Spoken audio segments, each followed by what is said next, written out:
Mia sat alone in the small coffee shop on the corner of Maple Street, her eyes fixed on her book, but her mind far away.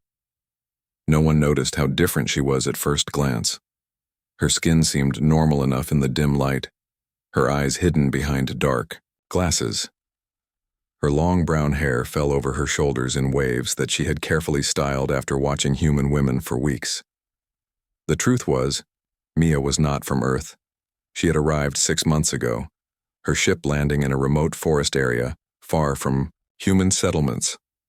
She buried her transport pod deep underground where no one would find it.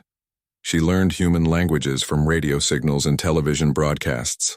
Her species could absorb information quickly, downloading it directly into their minds. She studied humans from afar, before taking human form, watching their movements, their expressions, their clothing. She wanted to understand them. She needed to understand them. Her planet was dying. They needed a new home.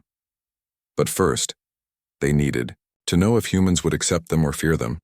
Mia was one of 12 scouts sent to different parts of Earth, each taking on human form, each learning about the strange beings who dominated this blue planet. Mia had chosen a small town in the middle of the country, a place where people knew each other but not too well, a place where she could observe without standing out too much. She had created documents her species was skilled at replicating technology. She had rented a small apartment above the bookstore. She had a job working nights at the local library reshelving books. It gave her access to knowledge and limited her interactions with humans during her adjustment period.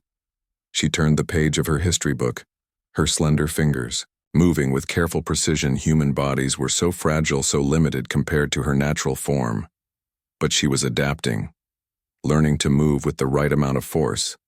Her people were stronger than humans, their muscles denser, their bones reinforced with natural carbon fibers. Mia looked up as the bell above the door rang. A man walked in. His name was Jack. She knew this because she had heard the coffee shop owner greet him by name many times. He came to this coffee shop every day at the same time, ordered the same drink, and sometimes sat alone, sometimes met with friends. Mia had noticed him before. There was something about him, something different from other humans. He seemed kind. He seemed open-minded. He smiled at strangers. He helped an old woman carry her groceries once Mia had watched from across the street. He had stayed to talk with the woman, had made her laugh. Jack ordered his usual coffee, the smell of the bitter liquid still strange to Mia. Her species did not consume such beverages. They absorbed nutrients through specialized cells in their hands when needed. The human need to eat and drink so frequently was inefficient but fascinating. He turned and noticed Mia. He smiled at her. She tried to smile back. Her face, muscles still not fully used to human expressions. Her smile looked a bit strange. She knew this. She had practiced in the mirror of her apartment, but human expressions were complex, muscles moving in ways that did not come naturally to her. Jack walked over, his coffee in hand. "Mind if I sit here?" he asked, pointing to the empty chair across from her. Mia felt her heart beat faster. Her species had 2 hearts, and both raced now. She nodded, unable to speak. Her voice modulator needed a moment to calibrate. "When she was nervous, I see you here often," Jack said, "always reading." He pointed to her book. "What are you reading?" "Human history," Mia said. Her voice had a slight musical quality to it, something she could not fully disguise. Jack looked at the book cover. "World War II. "That's pretty heavy stuff. I want to understand humans," Mia said, choosing her words carefully. "Why they fight, why they love, why they do what they do." Jack laughed. "Good luck with that. I've been human all my life, and I still don't understand us." Mia tilted her head, a gesture common among her people when processing new information. Her glasses slipped just a bit. Jack caught a glimpse of her eyes. They were not human eyes. They had a purple glow to them with vertical pupils that narrowed in the light. Jack blinked. Mia quickly pushed her glasses back up, her heart rates increasing to dangerous levels. "Did you?" Jack started to ask. "I should go," Mia said, gathering her things. Her hands shook. She had been so careful. No one was supposed to see, not yet. Not until she knew it was safe. Not until she had reported back to her people. Jack reached out and touched her hand. "Wait," he said. "Please." Mia froze. His touch sent a wave of warmth through her. Her species could sense emotions through touch. It was how they communicated most intimately. Jack was not afraid. He was curious. "Interested, your eyes." Jack whispered, "They're beautiful."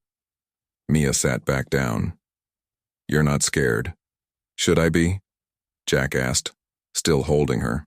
Mia looked around. The coffee shop was nearly empty. No one was paying attention to them. She slowly removed her glasses, her eyes fully visible now. Large almonds shaped with purple irises that seemed to glow from within. Vertical pupils that adjusted to the light. Jack stared in wonder, not fear. "Who are you?" he asked. "What are you?" "My name is Mia," she said. "That is what I chose to be called here. My real name would be impossible for you to pronounce. I am from a planet you don't have a name for." Yet Jack listened as Mia told him everything. About her world. About her people. About why she was here. He didn't interrupt. He didn't run. He just listened. His face showing a range of emotions. Mia tried to catalog them all. Surprise, disbelief, wonder. When she finished, Jack was quiet for a long moment. "So your people need a new home?" he finally said. "Yes," Mia replied. "But we will not take it by force. We are not conquerors. We want to live in peace. We want to share knowledge, to be allies. And they sent you to see if we would accept you." "Yes, I am what you would call a scout. I observe, I learn, I report back." "How do you report back?" Mia touched her temple. "We have a connection, a network. Our minds can reach across space. Not instantly, but the signal travels. It will take time for my thoughts to reach them, but they will receive them."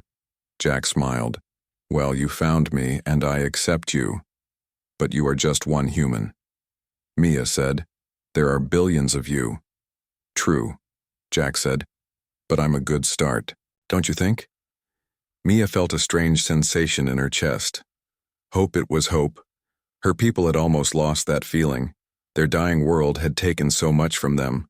But here, sitting across from this one human who wasn't afraid of her, she felt hope again. "What do we do now?" Mia asked. Jack stood up and offered his hand to her. "Now I'd like to introduce you to some friends of mine. People I trust. People who might help." Mia hesitated. "More humans knowing about me is dangerous." "More humans. Accepting you is powerful," Jack countered. "We need to start somewhere. If your people are going to find a home here, it won't happen with just you and me sitting in a coffee shop." Mia considered his words. He was right. Of course he was right. Her mission was to determine if coexistence was possible. That required more than one human knowing the truth. "These friends," she said. "Why do you trust them?" "Because they're good people," Jack said. "Because they see the world differently. They look at the stars and wonder. They don't fear what's different, they embrace it." Mia looked at his extended hand. She hesitated only for a moment. Then she took it. His fingers wrapped around hers, warm and strong. The emotional transfer was immediate. His confidence, his hope. His determination flowed into her. "Okay," she said, standing up beside him. "Show me these friends." As they walked out of the coffee shop together, Mia realized something. Her mission had changed. She had come to Earth to see if humans would accept her people, but now she had a new mission, to make sure they would, because one human already had. And that was a start. That was hope, and hope was worth fighting for. Jack drove an old blue truck with a dent in the passenger door. Mia sat beside him, her hands folded in her lap. Her glasses back in place, hiding her unusual eyes. She watched the town pass by through the window, memorizing the route they drove past. Small houses with neat yards, past a school with a playground, past a park where children played. "Where are we going?" Mia asked. "My friend Lily lives just outside town," Jack said. "She's an astronomer, works at the university observatory. She's always Believe there's life out there. He glanced at Mia. Guess she was right. Mia tensed. An astronomer, someone who studies space, she might want to study me. Jack shook his head. Lily isn't like that. She's curious, yes, but she respects boundaries. She's a good person, Mia. You can trust her. Mia wasn't sure about that. Trust was not something her species gave easily. Their history was full of betrayal by other species who had once visited their world, who had taken their resources, who had left their planet damaged. This was why they were so careful now. This was why they sent scouts instead of arriving in large ships. The truck turned onto a dirt road that led up a hill. At the top sat a small house, painted white with blue shutters. A large dome stood behind it, the observatory Jack had mentioned. We're here, Jack said, parking the truck. Ready. Mia nodded, though she wasn't ready at all. Her hearts beat too fast. She reminded herself of her training. She was a scout. She was brave. She had been chosen for this mission because of her adaptability, her intelligence, her courage. They walked to the front door. Jack knocked. A woman answered.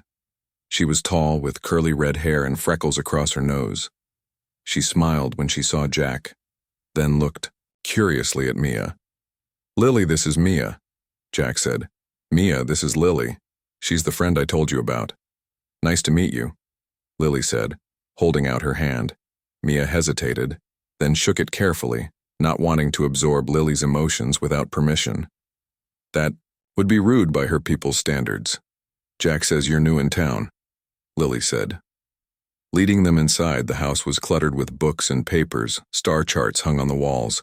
Telescopes of various sizes stood by the windows. A cat curled on the sofa watching them with yellow eyes. Yes, Mia said. I arrived 6 months ago. Lily offered them seats and drinks. Mia declined the drink, but sat on the edge of the sofa. Jack took a chair nearby. Lily sat across from them. So, Lily said. Jack's message said you had something important to share. Jack looked at Mia. It's your story to tell. Mia took a deep breath, a human habit she had adopted. What I am about to tell you will change everything you know about the universe, about your place in it. Are you prepared for that? Lily leaned forward, her eyes bright with interest. My whole life I've looked at the stars wondering if someone was looking back. My whole career has been dedicated to finding proof that we're not alone. Yes, I'm prepared. Slowly, Mia removed her glasses. She heard Lily's sharp intake of breath, saw her eyes widen. But there was no fear, only wonder. My name is Mia, she began, and I come from a world 16 light years from Earth. She told her story again. How her planet, once beautiful and thriving, was dying, its core cooling, its magnetic field weakening, leaving it vulnerable to solar radiation. How her people, advanced and peaceful, had searched for a new home. How they had found Earth with its similar atmosphere, its abundance of water, its diverse life. We don't want to conquer, Mia explained. We want to share. This planet has room for both our species. We can offer technology knowledge. We can help humanity advance. We ask only for a place to live. How many of your people are there? Lily asked. Once we numbered in the billions, Mia said. Now we are fewer than 7 million. Our population has declined as our world has become less habitable. We have lived in protected cities for generations, but even those cannot withstand the changes much longer. And how would you get here? Jack asked. If we said yes, we have ships. Mia said, large enough to carry thousands, designed for long journeys through space. They travel at near light speed. It would take 20 years for all our people to arrive. That would give Earth time to prepare. Lily was silent for a long moment. Then she stood and walked to a telescope, pointing through a window toward the evening sky. All my life, she said, I've believed we couldn't be alone in the universe, that somewhere out there intelligent life existed.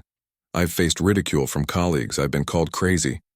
I've been passed over for grants and positions because of my beliefs. She turned to look at Mia, and now you're here. Living proof. I was right. Yes, Mia said. You were right. There are many species in the galaxy. Some peaceful like mine, some not. We have encountered 12 other intelligent species in our exploration. 4 have become our allies. 2 became our enemies. The others preferred isolation.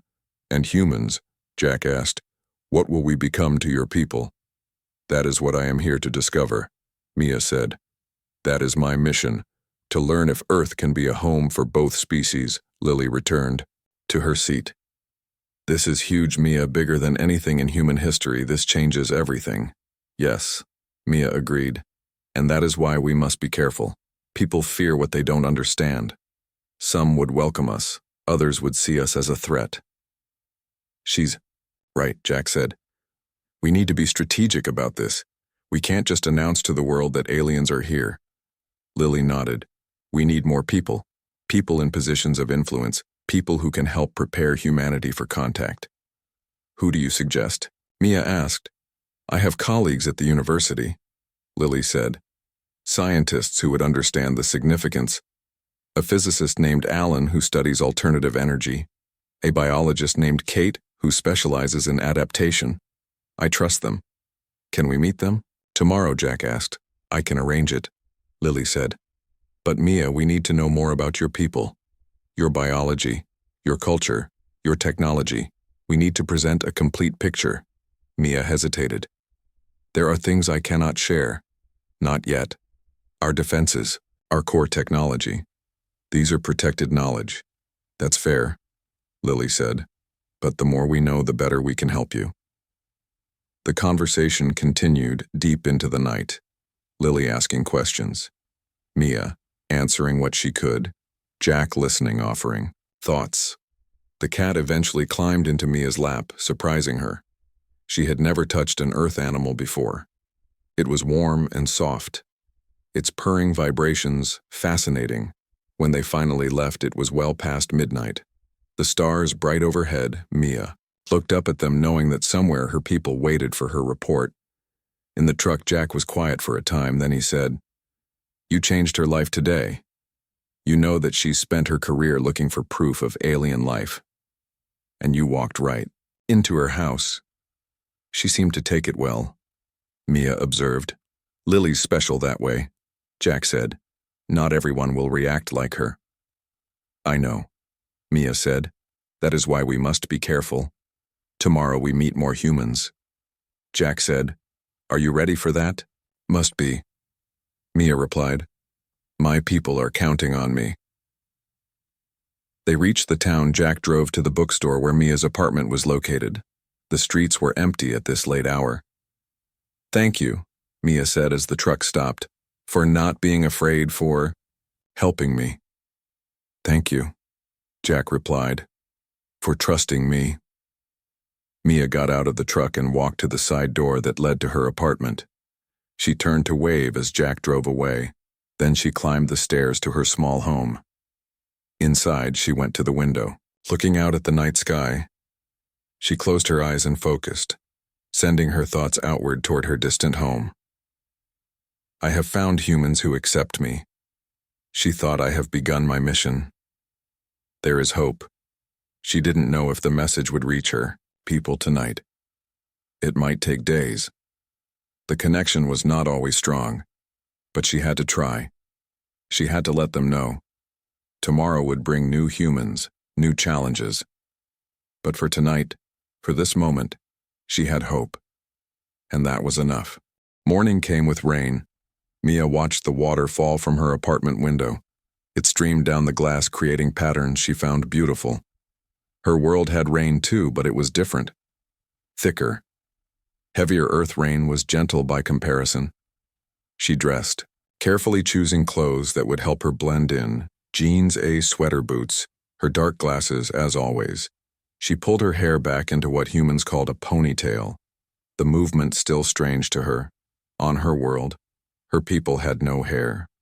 Their skin, smooth, their heads adorned with natural ridges that showed their family lines. Her communicator beeped a message from Jack. He would pick her up in an hour. They would meet Lily and her colleagues at the university. Mia felt nervous, a new emotion. For her species did not experience emotions the way humans did. Theirs were more subtle, more controlled, but her time in human form had changed her. She felt more. Her human body with its complex nervous system, its flood of chemicals created sensations she had never known before. She prepared herself, reviewing what she would say, what she would not say. The balance was delicate. She needed these humans to trust her, but she could not reveal everything. Not yet. Some knowledge was too dangerous, too powerful. She must be careful. When Jack's truck pulled up, Mia was waiting. She hurried through the rain and climbed inside. Jack smiled at her. He looked different today, more formal. He wore what humans called a button-down shirt and nice pants, his hair combed neatly. "You look nice," he said. "As do you," Mia replied, mimicking the polite exchange she had observed between humans. "Nervous?" Jack asked as they drove toward the university. "Yes," Mia admitted. "More humans knowing the truth is risky." Lily vouches for these people. Jack said, "They're scientists. They understand the importance of discretion." The university was larger than Mia had expected. Many buildings spread across green lawns. Students walked between them, carrying bags, hurrying. Despite the rain, Mia watched them, fascinated by their diversity. Their different shapes, sizes, colors. All human, yet all unique. Her species had less variety. They had evolved in a more uniform environment. Jack parked near a building with a sign reading, "Science and Technology." He led Mia inside through long hallways to an elevator. They rode to the top floor, where Lily waited outside a door. "Ready?" Lily asked. Mia nodded. "Remember?" Lily said. "These are my closest colleagues. They've worked with me. For years they trust me. When I say I have something important to show them, they believe me." The room beyond was a conference room, a large table surrounded by chairs. Windows looked out over the campus. 3 people waited inside. They stood as Mia entered everyone. Lily said, "This is Mia, the person I told you about. Mia, this is Alan." She indicated a tall man with glasses and graying hair. Kate, a woman with short blonde hair and sharp eyes, and Ben, a younger man with dark skin and a friendly smile. Mia nodded to each of them, her heart's racing. She could feel their curiosity, their confusion. She remained standing as Jack closed the door. "Before we begin," Lily said, "I need your word that what happens in this room stays in this room. No recordings, no notes, no discussions outside this group." The 3 scientists looked at each other, then nodded. "Lily, what's this about?" Kate asked. "Your message said it was urgent?" "It is," Lily replied. "It's about the question we've all asked ourselves at some point in our careers." She paused. "Are we alone in the universe?" Alan smiled. "Another signal from deep space, another anomalous reading." "No," Lily said, something much more concrete. She looked at Mia and nodded. Slowly, Mia removed her glasses. The aware room fell silent. She heard gasps. She saw eyes widen, mouths open. "My name is Mia," she said, her voice steady despite her fear. "I come from a world 16 light years from Earth. My people are called the Lear in our language. Though you would find it difficult to pronounce, I am a scout sent to determine if Earth could become a home for my people whose planet is dying." For a moment, no one spoke. Then everyone spoke at once, questions flying. Alan stood up, moving closer, peering at her eyes. Kate remained seated, her face pale. Ben laughed, then stopped, then laughed again. "Quiet," Lily called, one at a time. "Please, this is already overwhelming for Mia." "Is this a joke?" Kate asked. "Some kind of elaborate prank?" "No," Jack said. "It's real. She's real." "Those eyes," Alan murmured. "Contact lenses." "No," Mia said. "This is how my eyes appear in human form. My natural form is quite different." "Human form," Ben repeated. "You're saying you can change your appearance?" "Not exactly," Mia explained. "Before coming to Earth, I underwent a procedure. My natural body was altered, rebuilt with human DNA as a template. I look human, I function as a human, but I am not human. That's impossible, Kate said. The genetic engineering required the biological knowledge. My people have existed for far longer than humanity, Mia said. Our science is advanced by your standards, prove it. Kate challenged. Show us something beyond human technology. Mia hesitated, then reached into her pocket. She removed a small disc, smooth and silver. She placed it on the table, touched its center. The disc rose into the air, hovered. It expanded, forming a three-dimensional image. A star system. Not Earth's, Mia's home. The planets rotating around a dying red sun. This is my home system. Mia said, the third planet is my world, once beautiful, now failing. The scientists stared at the floating image. Ben reached toward it, his hand passing through it, the projection undisturbed. Holographic technology, Alan whispered, but nothing like I've ever seen, because it isn't holographic as you understand it, Mia said. It manipulates light at the quantum level. She touched the disc again. The image changed, showing a city. Tall spires, crystal structures, beautiful and alien, our capital, city. Mia said, home to 1 million of my people. Why Earth? Kate asked, finding her voice. Why us? Your world is compatible with our biology. Mia explained.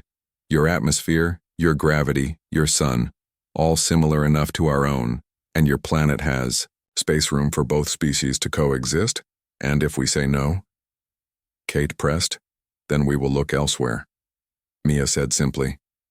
We are not conquerors. We will not take what is not offered freely. Ben had not spoken for some time. Now he did, his voice quiet. How many of you are here on Earth? 12, Mia said, in different regions, observing, learning. And the others, Jack asked, have they revealed themselves as you have? I do not know, Mia admitted. We operate independently. Our mission is to observe and report if others have found humans they trust as I have found you.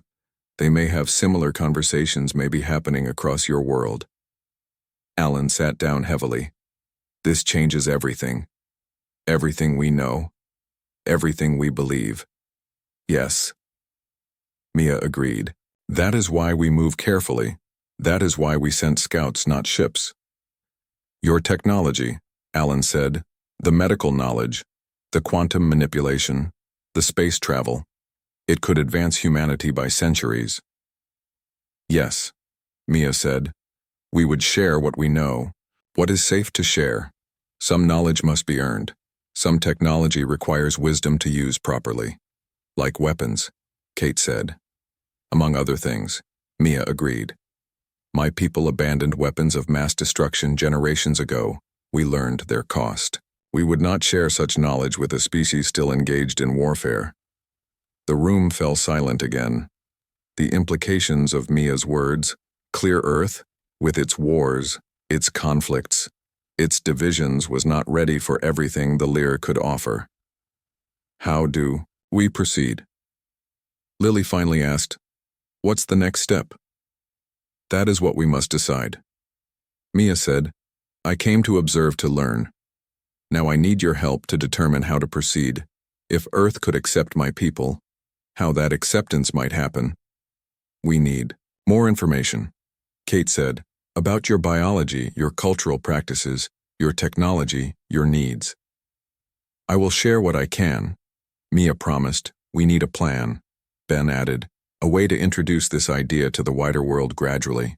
Yes, Jack agreed. We can't just hold a press conference announcing aliens are here. The conversation continued. Questions and answers, possibilities and concerns. Mia watched the humans, their reactions, their fear turning to curiosity, their disbelief to acceptance, their minds opening to a new reality. Hours passed. The rain stopped. The sun emerged. Mia explained what she could about her world, its history, its people. She answered questions honestly. When she could not answer, she said so. Your honesty is appreciated. Alan told her it builds trust. Mia thought such a human concept, yet one she was beginning to understand. Beginning to value as the day ended as they prepared to leave. Ben asked the question Mia had been waiting for. When will your people come? If we say yes, how long do we have to prepare? The journey takes time, Mia said. Even at near light speed, even with our technology, a minimum of 2 years after we send word, after we tell them Earth welcomes them. 2 years, Kate repeated. That's not long. It is what we have, Mia said. My world has perhaps 5 years before it becomes uninhabitable. We must find a new home. They stood in a circle, these humans who now knew the truth. Lily placed a hand on Mia's shoulder. We'll help you, she promised. We'll find a way. Mia nodded grateful. But as they left, as Jack drove her back to her apartment, she wondered, was this enough? Were 5 humans enough to start the process of acceptance? Would Earth truly welcome her people? Or would fear win as it had on so many worlds? She didn't know, the answer wasn't clear. But for now, for today, she had allies, and that was a beginning. Days became weeks. Mia continued her life in the small town, working in the library at night, reading in the coffee shop. But everything had changed. She was no longer alone, no longer just observing. She had allies, humans who knew the truth, who worked with her to plan for the future. The group met regularly at Lily's house. Using her isolated location to maintain secrecy, each brought their expertise. Alan, his knowledge of physics. Kate, her understanding of biology. Ben, his skills in communication. Jack, his practical wisdom. They were helping Mia create a plan, a way to introduce her people to humanity. The problem, Ben said during one meeting, is that humans are prone to panic. We've been raised on stories of alien invasions. Hollywood has taught us to fear what comes from space. Not all stories are negative, Jack countered. Think of Close Encounters E.T. Some portray visitors as benevolent, but fear sells better than friendship. Ben argued, the first reaction will be fear. We need to prepare for that. Mia listened, learning, observing human dynamics. The way they debated, the way they compromised, the way they built on each other's ideas. It was fascinating. Different from her people's more structured discussions. What about a demonstration? Alan suggested. Something public, something beneficial, something that shows what your people can offer. Like what? Lily asked. Medical technology. Kate said, curing a disease human medicine can't touch. Mia shook her head. Such intervention would require approval from my people. I cannot act alone in such matters. Then we need a different approach, Jack said. Something that introduces the idea gradually, without panic, without fear. They discussed options, documentaries, scientific papers, controlled leaks to trusted journalists. Each had merit. Each had risks. Nothing was perfect. Mia felt the weight of responsibility. Her people's future depended on her decisions, her choices. During this time, she grew closer to Jack. They spent time together beyond the meetings. He showed her human life, human joys, simple things. Walking in the forest, the taste of ice cream, the pleasure of music. She had never experienced such sensations before. Her people appreciated beauty, but differently, more. Abstractly, human pleasures were immediate, visceral. What makes you laugh on your world? Jack asked as they walked along a river one evening. Mia considered, we don't laugh the way humans do. Our joy is quieter, more internal. But we have a game of pattern recognition, complex mathematical sequences that create unexpected outcomes. When a pattern breaks in a surprising way, it brings pleasure. What humans might call humor. Sounds like math jokes, Jack said, smiling. I suppose it is. Mia agreed. Though more complex. Do your people fall in love? Jack asked, his voice different. Softer. Mia looked at him. The sun setting behind him, his face in shadow. But she could feel his emotions. The warmth. The hope. The uncertainty. We form bonds, she said, carefully, connections between minds, between hearts, different from human love perhaps, but meaningful. And can you? Jack hesitated. Can you form such bonds with humans? Mia did not answer immediately. She looked at the river, the water flowing endless, the current strong yet the surface peaceful. It reminded her of emotions, human emotions, so powerful beneath such fragile control. I don't know, she finally said. No one of my kind has tried, at least not that I know of. My human form has changed. I feel differently, experience emotions more strongly than I would in my natural state. Jack took her hand, their fingers intertwining. I'm glad you're here, he said simply. Whatever happens, whatever we decide about your people, I'm glad I met you. Mia felt warmth spread through her. Not from their touch but from within, a new feeling. Complex, beautiful, frightening. Their moment was interrupted by Mia's communicator, the small device beeping urgently. She released Jack's hand, reaching into her pocket. What is it? He asked. A message, Mia said, from another scout. This was unexpected. The scouts worked independently, rarely communicating, unless something significant had occurred. She activated the device. A holographic message appeared, a face similar to hers but male. The features almost human but not quite. The eyes the same purple. Mia. The figure said, This is Torin. I am in what humans call Washington, D.C. I have made contact with government officials. My position has been compromised. I require assistance. The message ended. The hologram disappeared. Mia stared at the empty air, her heart's racing. What does this mean? Jack asked. Government officials? It means everything has changed, Mia said. Torin has revealed himself to your government before we were ready, before we had a plan. Is that bad? It's dangerous, Mia said. For him, for all scouts, for my people. Your governments are divided, your world fractured by politics, by competing interests. Some may welcome us, others may fear us. We need to help him. Jack said, This Torin. Yes. Mia agreed. But how Washington, D.C. is far from here. Jack was quiet for a moment, thinking, we need the others. He finally said, This is bigger than just us now. They returned to town, Jack calling an emergency meeting. Everyone gathered at Lily's house. Mia explained the situation, the message from Torin, the implications. If he's contacted the government, the situation is now political. Ben said, This changes everything. Do you know which agency, which officials? Kate asked. No, Mia said. The message was brief. Urgent, he's in trouble. We need to go to Washington.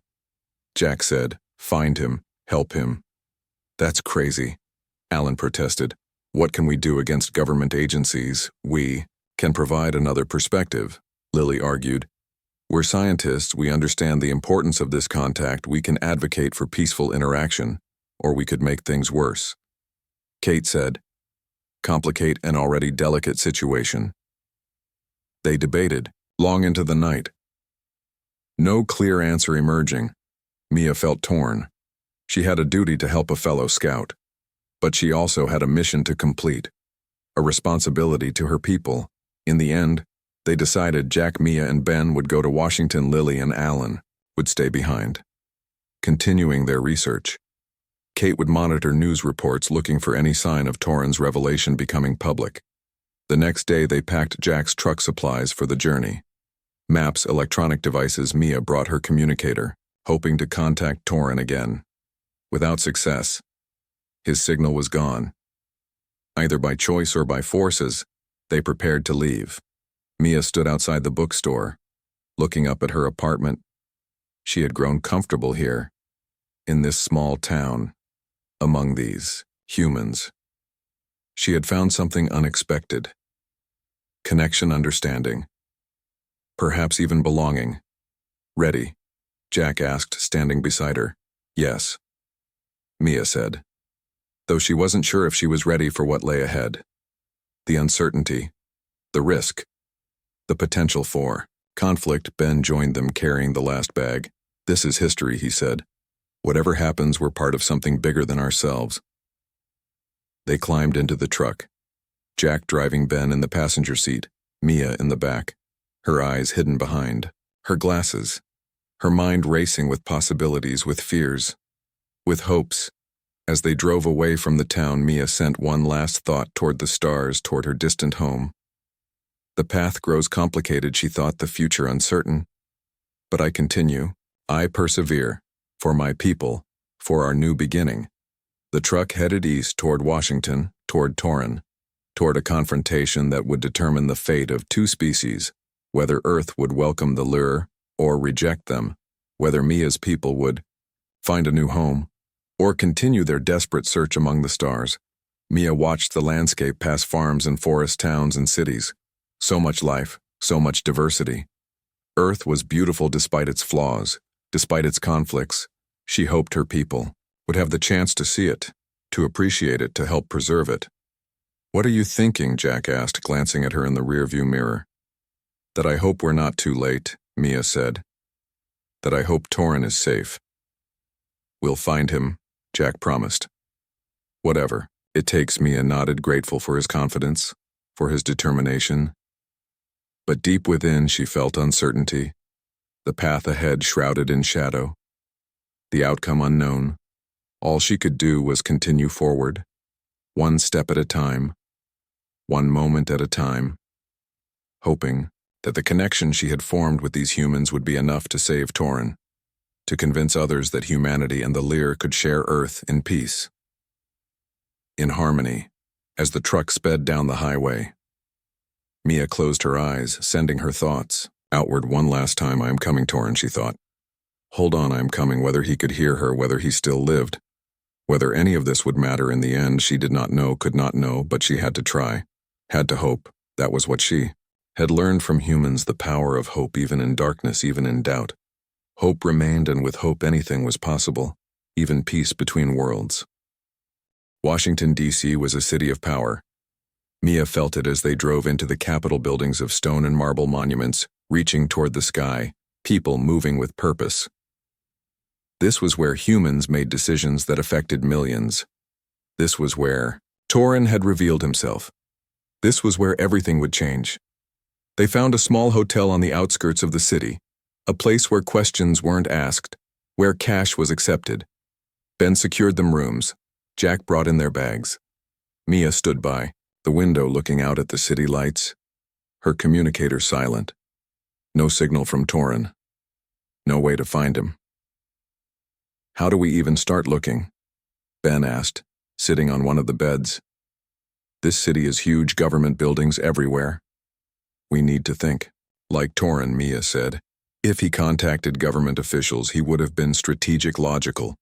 He would have chosen someone with power, but also someone open-minded, someone who might listen. The science advisor to the president, Jack suggested. NASA officials. People already looking to the stars. Maybe, Mia agreed. But he would also be cautious. He wouldn't reveal everything at once. They spent the evening researching, checking news reports, government announcements, looking for any sign of Torin's presence. Any hint that contact had been made, they found nothing. No leaked reports, no unusual activity, no sign that the world had changed. Either they're keeping it very quiet, Ben said, or Torin never made contact. Or he did, and now he's being held somewhere, Jack added, voicing what they all feared. Mia closed her eyes, concentrating, reaching out with her mind, trying to sense another of her kind. The connection between scouts was limited, not like the full network they shared with their homeworld. But in close proximity they could sense each other, a subtle awareness. Nothing, she said, opening her eyes. Either he's too far away or she didn't finish the thought. The alternative too painful to voice. They slept fitfully, Mia, barely at all.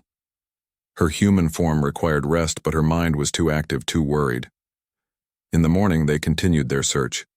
Jack drove them through the city, past government buildings, past security checkpoints, Mia scanning constantly for any sense of Torin. We need a new approach, Ben said as they stopped for fuel. We can't just drive around hoping to stumble upon him. You're right, Jack agreed.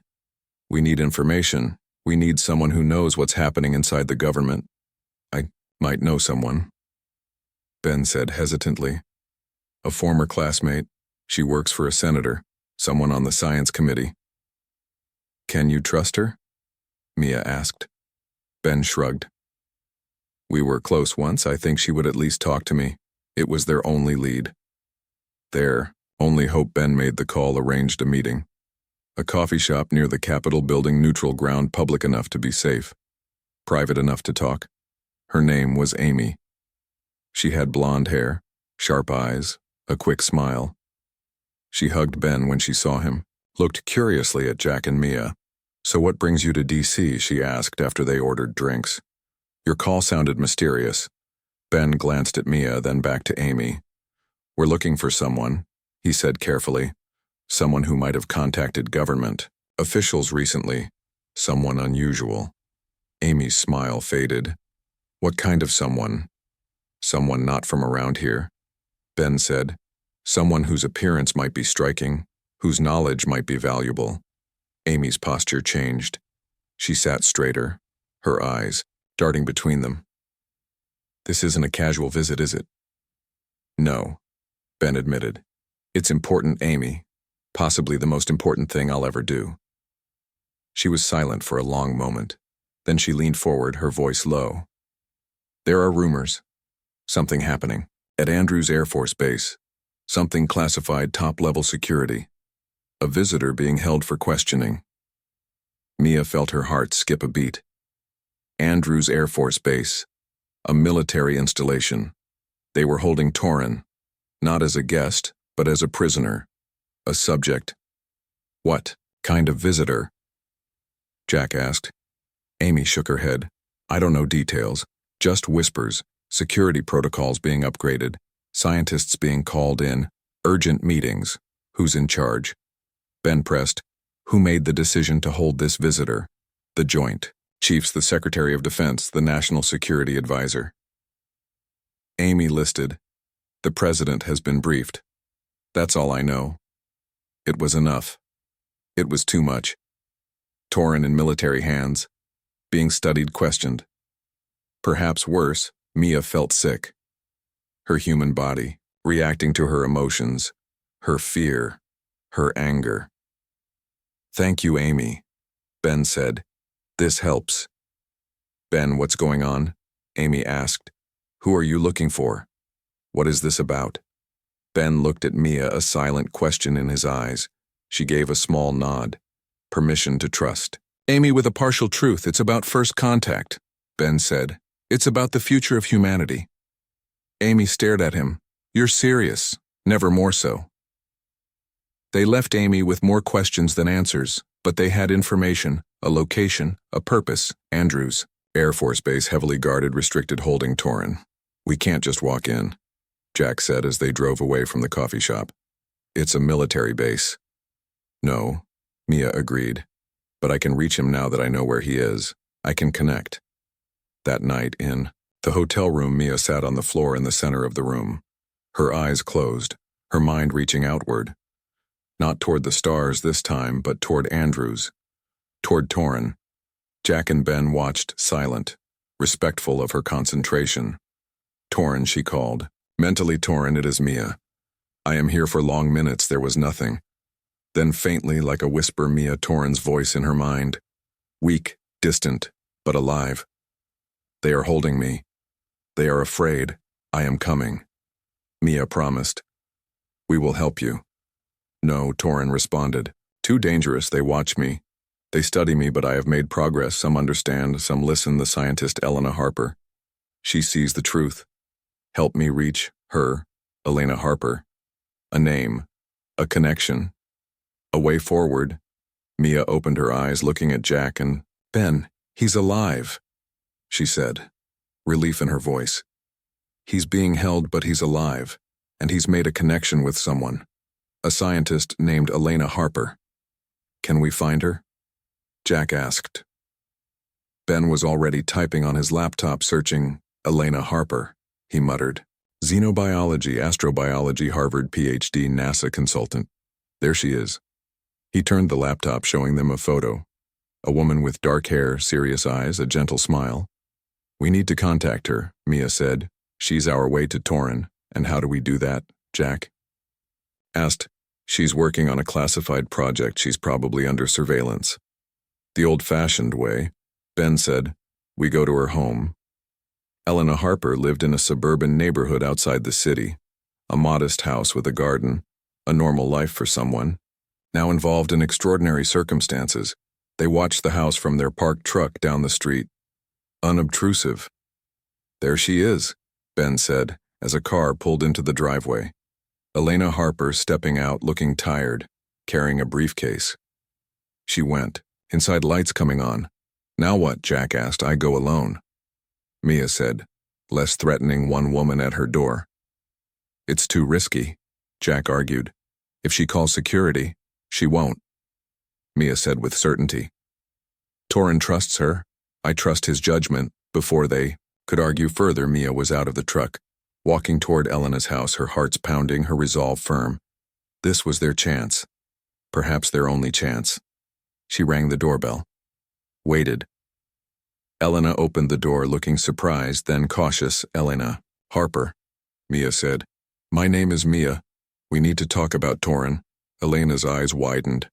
She glanced past Mia, checking the street, then quickly pulled her inside, closing the door. Who are you? Elena demanded. How do you know that name? Slowly, Mia removed, her glasses revealing her eyes, the purple glow, the vertical pupils. Elena gasped, her hand covering her mouth. You're like him, she whispered. Yes, Mia said. He is my fellow scout. He contacted me. I've come to help him, to help you understand why we're here. Elena led her to the living room. They sat facing each other. Two women from different worlds, both seeking understanding. They're afraid of him, Elena said. The military, the government. They see him as a threat, a potential invasion. We are not invaders, Mia said. We are refugees. Our world is dying. We seek a new home. That's what he said. Elena nodded. I believe him. Some others do too. But fear is powerful. The general in charge, Westmore. He sees only danger, only threat. We need to change that perception, Mia said. We need to show humanity what we offer: cooperation, knowledge, a shared future. How? By bringing more voices to the table, Mia said. Scientists like you, like my friends, people who understand the importance of this moment. They talked for hours, Elena sharing what she knew about Torin's situation. The tests, the questions, the debate raging within the government. Some arguing for diplomatic approach, others for military preparation.